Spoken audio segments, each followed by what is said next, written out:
Pre, lagi ka ba dito sa ano? Natambay sa dagat at start.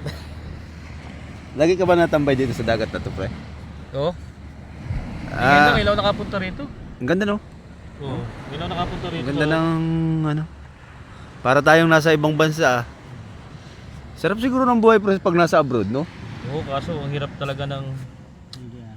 Ito real to ang hirap talaga ng LDR. Oh, ganun pre. Bakit may mga kilala kang ano, may mga kilala kang paano ano, mahirap? Bakit LDR ka ba? Hindi naman kasi kasama ko naman yung ano ko eh. Yung wife mo. Kaso ang ano yung iba. Parang yung iba nakikita lang natin, no? Nakikita yung mo mga lang. tulad niya, may nakasalubong ko na isang araw. Oh, Tinatanong ko ganun ganyan. no? Anong Kasi ano? dati may nakaano ko yung sa to pre totoo yung ano siya, yung lalaki nagtatrabaho sa ano sa munisipyo. Ah, Tapos yung babae, sales lady sa SM Mega Mall. ah. Tapos Ngayon, itong dito lang sila sa Pilipinas. Oh, ngayon itong si lalaki, maliit daw ang sahod niya sa munisipyo kasi 8 hours lang eh. Ah, Yun ang minimum.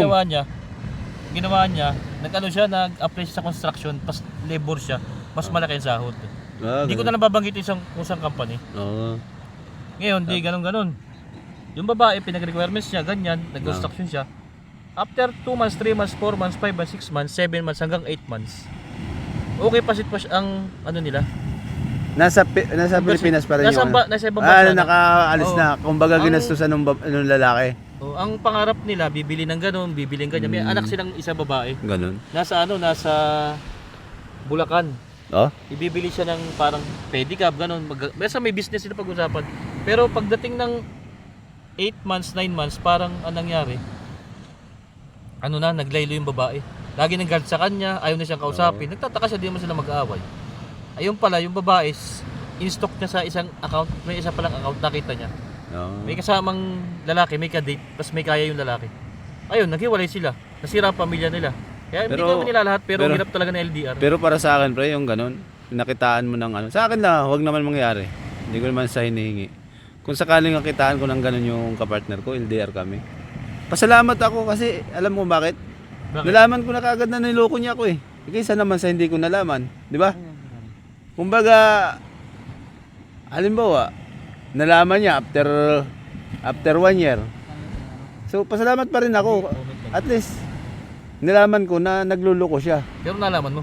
Halimbawa lang. Halimbawa lang. Kala ko naman- Kumbaga, ang pananaw ko lang ba? Ang pananaw ko. Alam mo bakit? Kasi kaysa naman sa hindi mo alam habang buhay na niluloko ka. Ah, di ba? Yung iba, di ba, may nagpapakamatay, mayroong naglalason dahil ganun. Dapat hindi ganun eh. Dapat, kumbaga masakit sa una. Di ba? Masakit sa una. Pero kung maisip mo, pasalamat ka pa rin. Kasi nga, habang maaga, kumbaga sakit ba? Habang maaga, nagamot mo na kagad yung sakit nyo. Hindi na naging cancer. Kasi kung lifetime kang niloloko, yun yung cancer, hindi mo nagamot. Pero may kasabihan sila dun eh. Oo. Sabi nila, pag daw nagtrabaho ka, mahalin mo yung trabaho mo, wag yung katrabaho. Ay, Tama, di ano ba? yun? Joke yun. Joke na Hindi, totoo yun. Totoo kasi yun, ang pre. ginamahal ng iba katrabaho eh. Kasi karamihan kasi sa nagkakadevelopan. Oo. Di ba? Kasi Kasi Oo. alam mo, sa totoo lang, mas matibay ang relasyon yung nagka-developan kayo sa isang ano. Mas matibay yung ganun kumpara sa relasyon na biglaan kayong naging kayo. Oo. Diba? Merong tumatagal, merong nagiging tumatagal, pero dumadaan talaga yan sa matinding pagsubok. Sige, ano pre, uwi mo na.